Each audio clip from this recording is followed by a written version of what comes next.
Guys, halika kayo, samahan nyo ako, gawa tayo ng breakfast gamit ang kalahating avocado, isang tinapay, at cucumber. Total, ako din lang naman ang kakain, so kamayin ko na.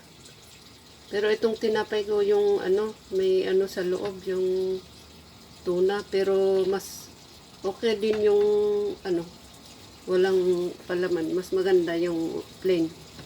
Ganyan lang. Tapos itong gamit kong avocado, yung pinakamaliit, yung maliliit na avocado, kaya kalahati. Pero pag yung malalaking avocado, 1/4 lang ang gamit ko. Siyempre, lahat ng sobra, hindi maganda. Once a day is okay, pero wag marami.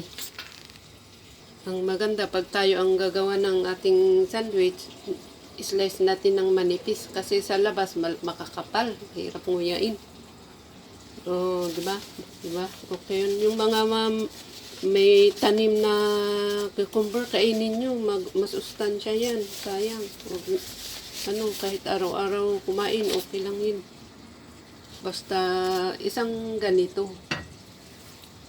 Okay lang naman pa isa-isa, isang araw, isang ganyan. Hindi yun nakakasawa. Kain tayo. Salamat. Mamaya 10:00, ngangat-ngatin ko to.